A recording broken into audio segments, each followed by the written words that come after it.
Hello दोस्तों। आज हम लोग फिर से ट्वेल्थ पॉलिटिकल साइंस में चैप्टर 3 देख रहे हैं। जो ट्वेल्थ में पॉलिटिकल साइंस को अगर हम देखें तो उसके सिलेबस को अगर हम देखें बहुत अच्छे से, तो सिलेबस को दो पार्ट में बांटा गया है, पार्ट ए और पार्ट बी।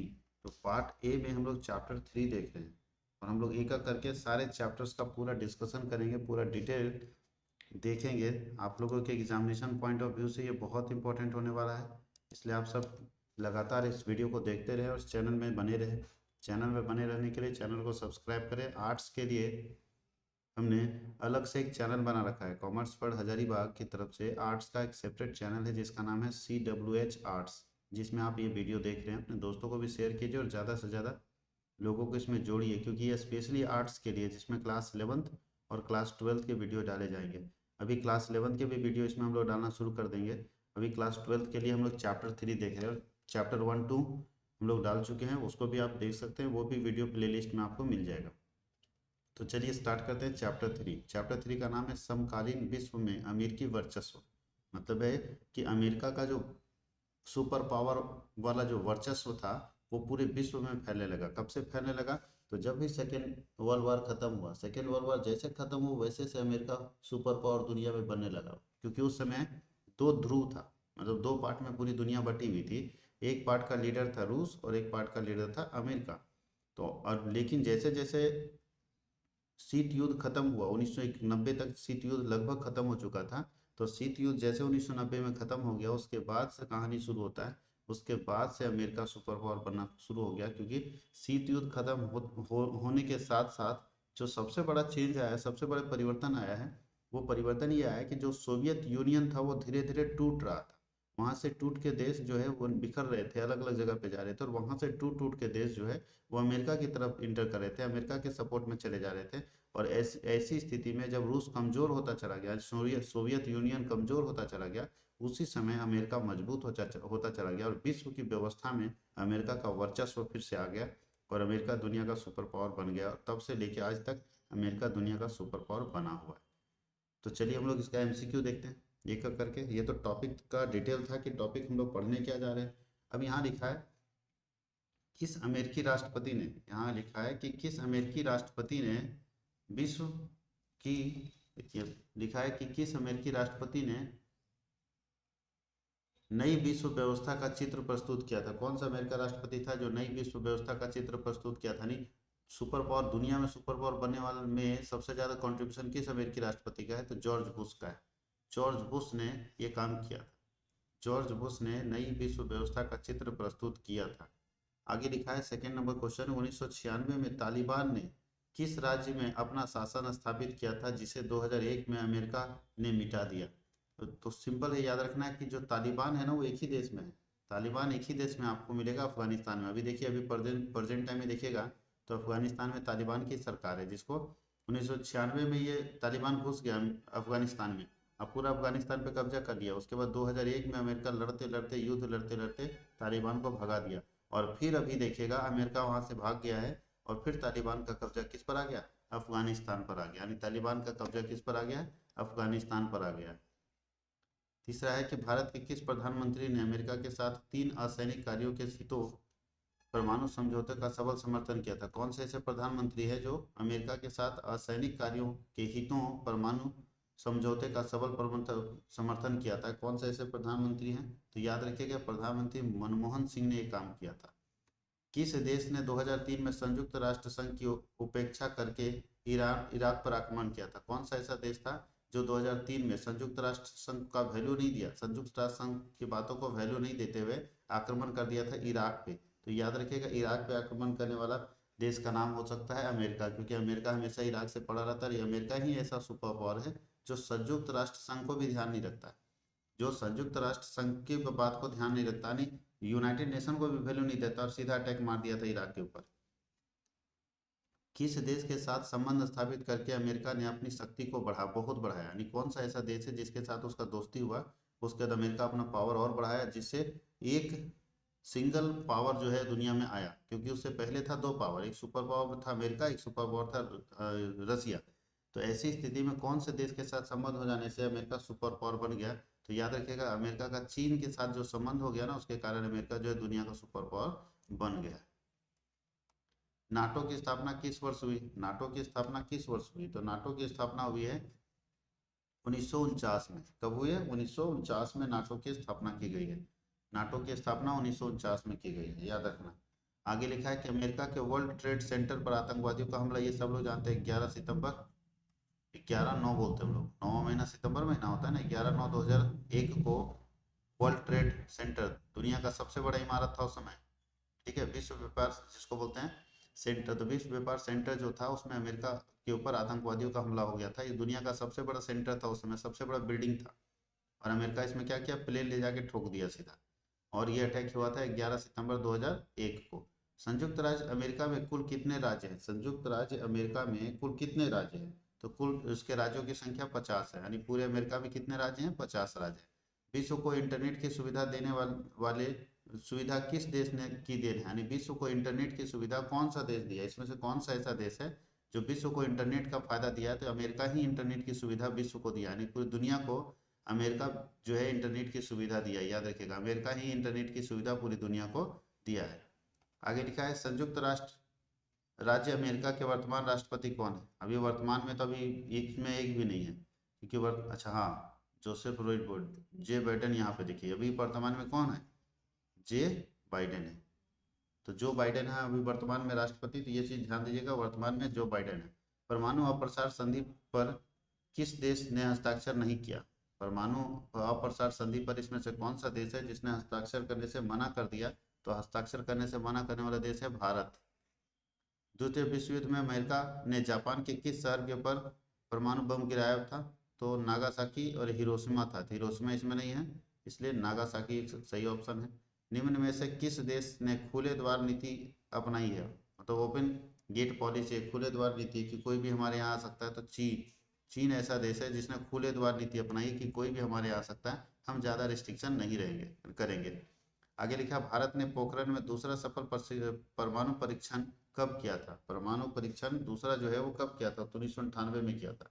कब किया था? 1998 में। एक ध्रुवीयता का क्या अर्थ होता है? एक ध्रुवीयता का मतलब होता है एक आदमी का दुनिया में राज होना, एक आदमी का दुनिया में राज होना, ठीक है। तो बोलता है अमेरिका के हाथों शांति को ही हम एक ध्रुवीयता बोलते हैं, कि दुनिया में एक ही आदमी का राज है, एक ही देश का राज है, एक ही आदमी सुपर पावर है, जो है अमेरिका।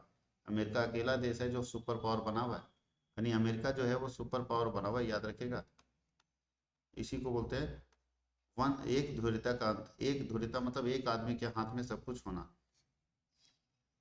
अब देखिए फिर यहाँ वही क्वेश्चन पूछ दिया, very short answer type. America के हाथों शांति का क्या अर्थ है? तो अमेरिका का हाथों शांति का अर्थ है एक ध्रुवीयता, यानी दुनिया में एक आदमी के हाथ में सब कुछ होना, एक आदमी के हाथ में वर्चस्व होना। दुनिया में अभी भी सुपर पावर और सुपर लीडर कौन है? अमेरिका है, इसलिए इसको बोलते हैं अमेरिका के हाथों में शांति। यानी अगर अमेरिका लीडर है तो दुनिया में शांति बना हुआ है, क्योंकि अमेरिका डराना भी जानता है और बनाना भी जानता है। इतिहास के अंत का क्या अर्थ होता है? इतिहास के अंत का अर्थ होता है एक ऐसे राष्ट्र से लिया गया है जिसमें विधि का शासन चलता है और विश्व के सभी राष्ट्र स्वतंत्रता और न्याय को बनाए रखने के लिए अपने दायित्वों का निर्वहन करते हैं। ऐसे व्यवस्था को इतिहास के अंत के रूप में जाना जाता है। G7 क्या है? तो G7 है ग्रुप ऑफ 7 कंट्रीज, 7 देशों का समूह को हम लोग G7 बोलते हैं। कौन कौन देश है जिसका गठन 1975 में हुआ था? कौन कौन देश इसमें है? पहला देश America, Canada, Britain, Italy, Germany, France और जापान। ये सारे देशों का जो ग्रुप है जो 1975 में बना था, उसका नाम है G7। उसी का नाम क्या है? G7। अब आके आगे लिखा है कि इराक ने कुवैत पर आक्रमण कब किया था? इराक ने कुवैत पर आक्रमण कब किया था? किया, और उस समय इराक के राष्ट्रपति कौन थे? तो याद रखिएगा, इराक ने कुवैत पर आक्रमण 1990 में किया था, और उस समय इराक के राष्ट्रपति कौन थे? सद्दाम हुसैन थे।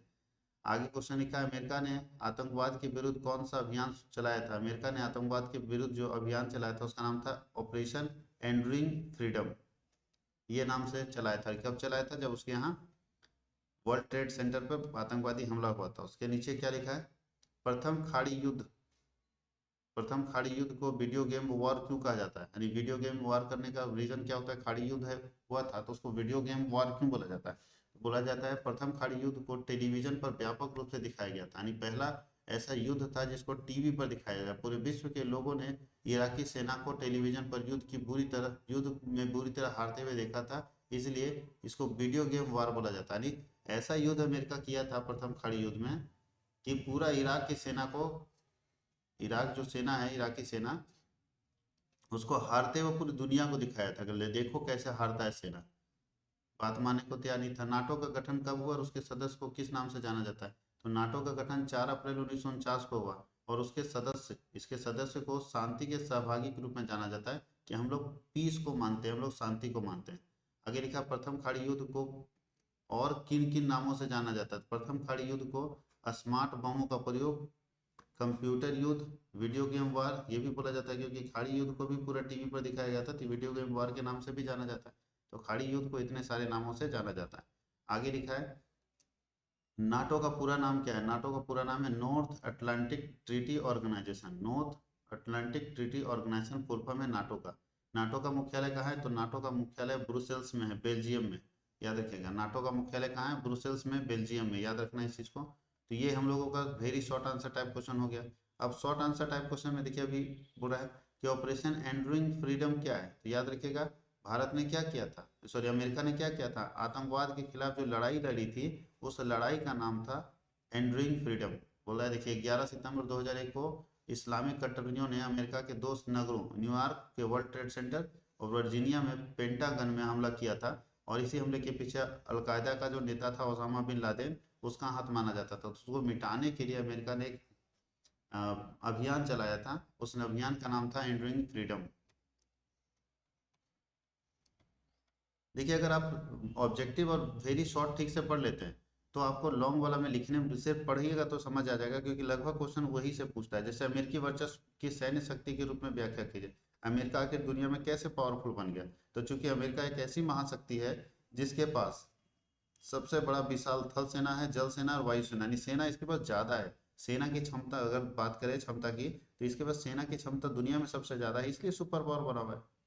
अगर सेना की क्षमता जिसके पास ज्यादा होगा, सेना का बजट जिसके पास ज्यादा होगा, सेना के पास जितने हथियार अगर ज्यादा होंगे, तो वही तो दुनिया में सुपर पावर बनेगा। तो अमेरिका के पास भी यही है, सेना के पीछे खर्च करने के लिए इसके पास बजट है, सेना के जवान इसके पास है, और सेना के लिए अत्याधुनिक जो है हथियार है।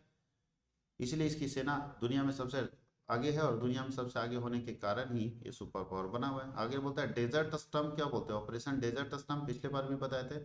1990 में इराक ने कुवैत पर हमला कर दिया था और उस पर तेजी से कब्जा कर लिया था। और फिर क्या किया गया? ध्यान दीजिएगा, इराक ने कुवैत पर हमला कर दिया और बड़ी तेजी से उस पर कब्जा कर लिया, जबकि इराक को मना कर दिया किया जा रहा था कि मत करो मत करो। बोलता है राजनेता जितने लोग थे इराक को समझाने में विफल रहे, नहीं समझा पाए। संयुक्त राष्ट्र की सुरक्षा परिषद ने कुवैत को मुक्त कराने के लिए जो यूनाइटेड नेशन है, यूएन, पहली बार यूएन बोला कि इराक किसी हालत में कुवैत को फ्री करना है। कुवैत को फ्री करने के लिए यूनाइटेड नेशन ने युद्ध छेड़ दिया, और उसी युद्ध का नाम था डेजर्ट स्टॉर्म। क्या नाम था? Desert Storm. क्योंकि अब यूनाइटेड नेशन कहाँ से लाएगा सेना? तो यूनाइटेड नेशन 34 देशों से मदद मांगा और 6.5 लाख सैनिक के साथ उतार दिया। अब पूरा का पूरा कुवैत को फ्री करा दिया। इसी को बोलते हैं ऑपरेशन डेजर्ट स्टॉर्म। 1991 में अमेरिका ने इराक पर आक्रमण क्यों किया था? 1991 में अमेरिका ने इराक पर आक्रमण किया था खाड़ी युद्ध के कारण। खाड़ी युद्ध के कारण कोई दिक्कत है? खाड़ी युद्ध के कारण अमेरिका ने इराक पर आक्रमण किया था, बिना यूनाइटेड नेशन की सहमति का। कुछ नहीं सुनता था उसे। बोलता है उस समय इराक पर एक वैध आरोप लगाया गया था कि उसने कुवैत को हड़प कर अपना 19वां प्रांत बनाया है, और अतः कुवैत को मुक्त किया जाए। इस बार यह विचित्र स्थिति पैदा हुई कि फ्रांस के राष्ट्रपति सिराक और रूसी संघ के राष्ट्रपति पुतिन ने अमेरिका के इराक पर आक्रमण करने का विचार किया था, और सुरक्षा परिषद में ऐसे प्रस्ताव पर वीटो शक्ति का प्रयोग करने का मंतव्य स्पष्ट कर दिया था। ऐसी आशंका को देखते हुए अमेरिकी राष्ट्रपति बुश ने सुरक्षा परिषद से अपना प्रस्ताव वापस लिया और उसकी उपेक्षा करते हुए 20 मार्च 2003 को इराक पर आक्रमण कर दिया। यानी बुश बोले कि कुछ नहीं हम सुनेंगे, हम आक्रमण करेंगे।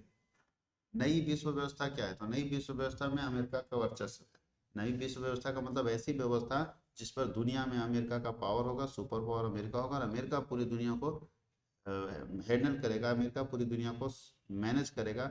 ऐसी व्यवस्था अगर दुनिया में आ रही है तो उसको नई विश्व व्यवस्था बोलते हैं। फिर ये देखिए, लॉन्ग आंसर टाइप क्वेश्चन भी उसी टाइप का आपको देखने को मिलेगा। पहला है अमेरिकी प्रभुत्व का क्या अर्थ होता है? अमेरिकी प्रभुत्व का मतलब अमेरिका में का दुनिया में राज होना, अमेरिका का दुनिया में राज होना। और ये कब से हुआ? 1991 से, जैसे ही पीस वार खत्म हुआ, जिसको हम लोग शीत युद्ध बोलते हैं। जैसे शीत युद्ध खत्म हुआ उसके बाद अमेरिका का वर्चस्व पूरी दुनिया में बढ़ने लगा। अमेरिका का पावर पूरी दुनिया में क्या हो रहा है, बढ़ने लगा, जो कि यहाँ लिखा हुआ है, इसको डिटेल में आप पढ़ सकते हैं। दूसरा क्वेश्चन लिखा है, अमेरिका के साथ भारत के संबंधों पर एक लेख लिखिए। इसको भी लिखिएगा, बहुत जरूरी है कि अमेरिका के साथ भारत का क्या रिलेशन है, भारत किस तरह का संबंध अमेरिका के साथ रखता है। इसको भी पढ़िए, क्वेश्चन बहुत अच्छा है। 3-4 मामले में अमेरिका के साथ भारत को जो है परेशानी है। सबसे पहला मामला होता है कश्मीर समस्या में अमेरिका से भारत चिढ़ा रहता है। दूसरा, तिब्बत के मामले में अमेरिका से भारत चिढ़ा रहता है। और इस्लामिक आतंकवाद के मामले में अमेरिका से भारत चिढ़ा रहता है। यानी अमेरिका से भारत को परेशानी है। अमेरिका हमेशा भारत को डिमोटिवेट किया, वो यूज किया है। अमेरिकी वर्चस्व के मार्गों में अवरोधों का वर्णन कीजिए। बताइए, अमेरिकी अगर दुनिया में सुपर पावर बनना चाहता है तो कौन कौन है जो उसको रोक रहा है बार बार, ताकि वो सुपर पावर ना बन सके।